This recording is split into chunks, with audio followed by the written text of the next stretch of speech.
लागी तुमसे मन की लगन भाग 5. पूजेची सगळी तयारी झाली होती. शुभांगी दादीसाने सांगितल्याप्रमाणे तयार होऊन खाली येत होती. तिच्या पायातील पैंजण छून छून वाजत होते आणि सगळ्यांचं लक्ष तिच्यावर गेलं. केशरी रंगाचा राजस्थानी घागरा घातला होता तिने. हातात लाल चुडा, कपाळावर बिंदी, नाकात लांब नथ, डोळ्यात काजळ, कानात मोठे झुमके आणि मोकळे सोडलेले केस. नववधूचा सगळा साज शृंगार करून शुभांगी छान तयार झाली होती. सगळे तिला एकटक बघत होते. दिसतच होती इतकी सुंदर.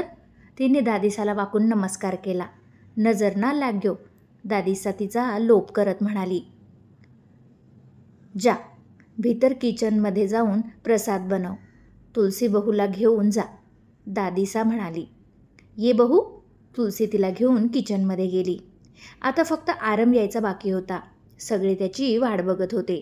सिया, तुम्ही आरमला सांगितलं ना पूजा आहे ते, दादीसा म्हणाली. हो दादीसा, मी त्यांना सांगितलं होतं, सिया म्हणाली. आणि तेवढ्यात आरम पायऱ्या उतरत खाली आला. आलात तुम्ही? मला माहीत होतं तुम्ही येणार. चला बसा. पंडितजी, पूजा सुरू करा, दादीसा खुश होत म्हणाली. जी माजीसा, पंडितजीने होकार भरला.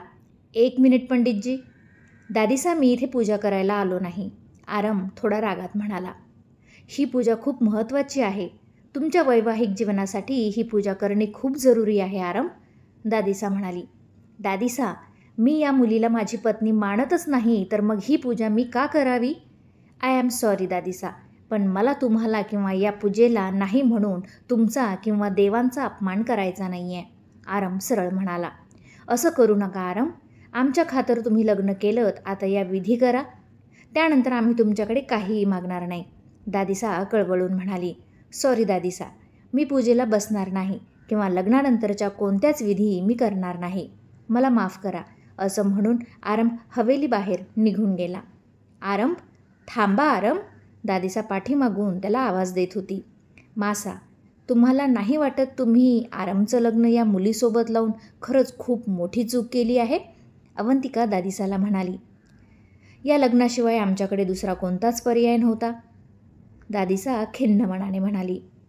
पण मासा, ती मुलगी आरमच्या या खानदानाच्या अजिबात लायक नाही. एका ड्रायव्हरची मुलगी आहे ती. तुम्ही विचार करायला हवा होता, अवंतिका म्हणाली. सांगितलं ना, आमच्याकडे त्यावेळी दुसरा कोणता पर्याय नव्हता. आम्हाला जे योग्य वाटलं आम्ही ते केलं. आणि शुभांगी खूप गुणी आहे. एकदम सर्व गुण संपन्न मुलगी आहे ती. दिसायला, वागायला आणि बोलायलाही ती खूप खानदानी आहे. आणि आता ती या जडेजा खानदानची कुलवधू आहे. त्यामुळे तिच्याबद्दल बोलताना विचार करून बोलत जा, दादीसा कडक शब्दात अवंतिकाला खडसावत म्हणाली. सॉरी मासा, मी तर असं सहजच म्हणत होते, अवंतिका गडबडली. बस, यावर आता चर्चा नको. पंडितजी, ही पूजा आरम नसताना होऊ शकते का, दादीसा म्हणाली. तसं तर पूजेसाठी जोडीने बसावं लागतं, पण जर हुकूम यासाठी तयार नसतील तर आपण त्यांचा फोटो बहुराणीसोबत इथे ठेवू शकतो आणि ही पूजा करू शकतो, पंडितजी म्हणाले. ठीक आहे, आरम नाही तर ही पूजा नाही रुकणार. सिया, आरमच्या खोलीतून त्यांचा फोटो घेऊन या, दादीसा म्हणाली. जी दादीसा, असं म्हणून सिया लगेच आरमच्या रूममध्ये गेली आणि तिने त्याचा एक फोटो खाली आणला. शुभांगी कुठे आहेत, दादीसाने विचारलं. ती मासासोबत किचनमध्ये आहे, सिया म्हणाली. जा, तिलाही घेऊन या. पंडितजी, तुम्ही पूजेला सुरुवात करा, दादीसा म्हणाली. सिया शुभांगीला घेऊन बाहेर आली. शुभांगी पूजा सुरू होती त्या ठिकाणी ठेवलेल्या एका पाटावर बसली आणि दुसऱ्या पाटावर सियाने आरमचा फोटो ठेवला. हे सगळं पाहून शुभांगीला खूपच वाईट वाटत होतं. खरं तर तिलाही हे असं करायचं नव्हतं, पण बिचारी तिचाही नाईलाज होता. मग तिने मनोमन काहीतरी ठरवलं आणि देवाला हात जोडले. भटजी मंत्र म्हणत पूजेचे विधी करत होते. पूजा संपन्न झाली. तिच्या हातचा प्रसाद देवाला दाखवून सगळ्यांमध्ये वाटला गेला. आरम त्याच्या फार्मवर आला होता. या सगळ्या गोष्टींचा खूप मनस्ताप होत होता त्याला. तो त्याच्या आवडत्या घोड्यावर बसला आणि सगळ्या फार्मवर चक्कर मारत होता. बस, खूप झाला तमाशा. आता वाटत आहे कुठून दुर्बुद्धी सुचली आणि मी इथे आलो. यार सपना, तू का लंडनला गेलीस? तू गेली नसतीस तर मी इथे कधीच आलो नसतो. पण आता मी उद्याच मुंबईला निघून जाणार. नाहीतर दादीसा या रीतिरिवाजामध्ये मला अडकवून ती गावढळ अडाणी माझ्या माथी मारेल. आरम फेऱ्या मारत मनात विचार करत होता. दिवसभर तो फार्म हाऊसवरच राहिला. माजीसा, तुलसी आणि सिया दादीसाच्या खोलीत येऊन उभ्या राहिला. या बसा, दादीसा म्हणाली. तुम्ही बोलावलं होतं? तुलसी म्हणाली. हो, तुम्हाला एक काम सांगायचं होतं. दादीसा दीर्घश्वास घेत म्हणाली. कोणतं? बोला ना, सिया म्हणाली. आरंभ आणि शुभांगीची सुहागरात, म्हणजे शुभांगीला आरमच्या खोलीत राहता येईल, दादीसा म्हणाली.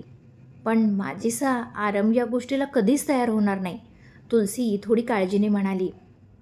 हो ना, आरंभाईसा तर शुभांगीकडे बघायलासुद्धा तयार नाहीत. मग ते तिला त्यांच्या रूममध्ये कसे घेतील? सियाही काळजीक होती. मासा, या गोष्टीवरून आरम खूप मोठा तमाशा करेल. बिचारी शुभांगी उगाच नाराज आणि दुःखी होईल. मला तिची खूप काळजी वाटते, तुलसी म्हणाली. माहीत आहे मला. भलेही आरम आता या लग्नाला नाकारत आहे, पण शुभांगीच्या सहवासाने तो नक्कीच हे लग्न मानेल.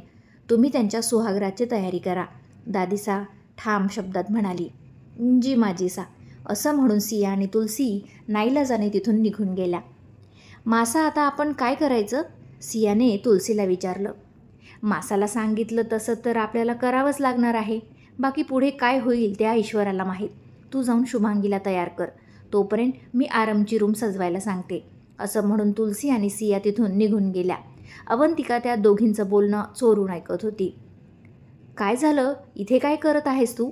खजान सिंग म्हणजे अवंतिकाचा नवरा तिला असं चोरून उभं टाकलेलं पाहून म्हणाला. त्याचा आवाज येताच अवंतिका दचकली आणि तिने मागे बघितलं. तुम्हाला किती वेळा सांगितलं असं पाठीमागून आवाज देत जाऊ नका, अवंतिका चिडून म्हणाली. मला सांग, तू इथे काय करत होतीस? खजान सिंग पुन्हा म्हणाला. तुम्हाला माहीत आहे का, माने शुभांगी आणि आरमच्या सुहागरातसाठी तयारी करायला सांगितली आहे. काय? ही म्हातारी काय डोक्यावर पडली आहे का? खजान सिंह म्हणाला. श्श, हळू बोला ना. आणि म्हातारी काय म्हणतात तिला? अवंतिका चिडली. म्हातारीला म्हातारी नाही म्हणणार तर काय म्हणू? इतकं वय झालंय पण अजून कडक आहे खास्ट कुठली, खजान सिंह पुन्हा बडबडत होता. उगाच जास्त बोलू नका, कोणी ऐकलं तर तुम्हाला या हवेलीच्या बाहेर जावं लागेल, अवंतिका म्हणाली. आरमला माहीत आहे का हे सगळं? खजान सिंह म्हणाला. तेच तर, तो सकाळी जो गेला आहे तो अजून वापस आलाच नाही.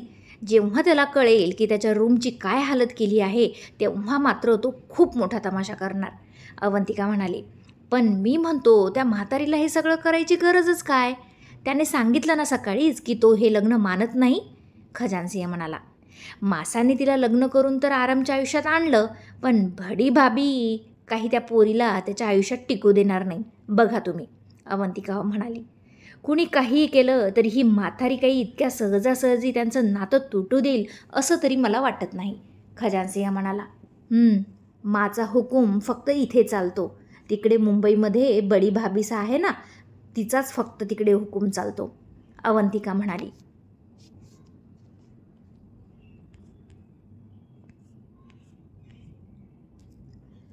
सिया तिच्या रूममध्ये गेली. शुभांगी आणि शौर्य मस्ती करत होते. दोघांची छान गट्टी जमली होती. शुभांगी, हा लेहंगा घाल, सिया तिच्या समोर एक ताट ठेवत म्हणाली. त्यात भरजरी लेहंगा, काही दागिने आणि साज शृंगाराचं सामान होतं. दीदी, अजून कोणती पूजा आहे का?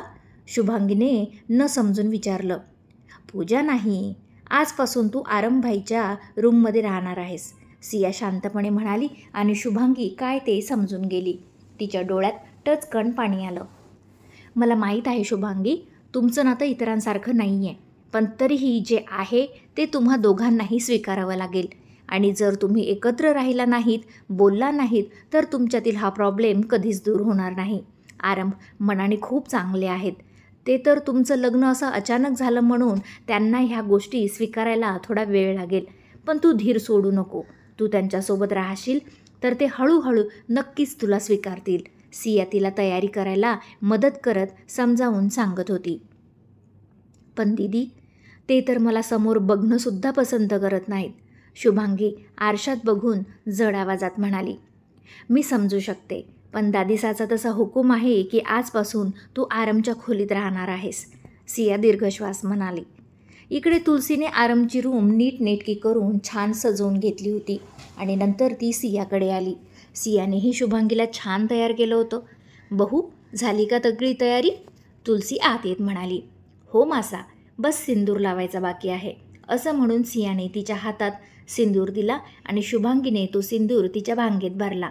बघू, तुलसी म्हणाली आणि तिला बघून तिने तिचा लोभ करत हाताची बोटे मोडली. खरंच आरम खूप नशीबवान आहे. एकदम सुंदर परीसारखी बायको मिळाली आहे त्याला, तुलसी म्हणाली आणि त्यावर शुभांगी खिन्नपणे नाराजी दाखवत हसली.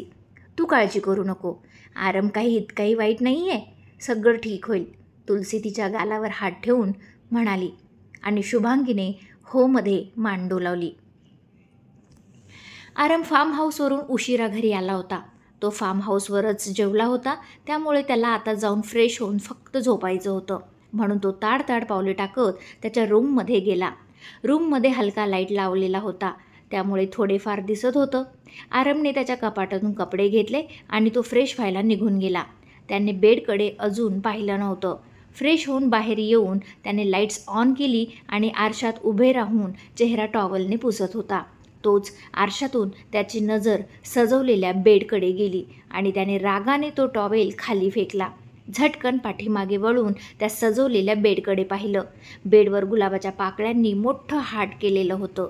आजूबाजूला सुगंधित कॅन्डल्स लावलेल्या होत्या. त्याने ते पाहून हाताच्या मुठी घट्ट आवळल्या आणि रागाने बेडकडे जाऊन त्या सगळ्या पाकळ्या अस्ताव्यस्त करून टाकल्या. सोबतच आजूबाजूला लावलेल्या सगळ्या सुगंधित कॅन्डल्स त्याने उचलून खाली फेकल्या. त्याचं डोकं हे सगळं पाहून आता गरगरायला लागलं होतं आणि तो तसाच डोक्याला धरून बेडवर बसला होता. दादीसा, मी तुम्हाला किती वेळा सांगितलं मला ह्या सगळ्या गोष्टी अजिबात करायच्या नाही आहेत. का तुम्ही माझं ऐकत नाही?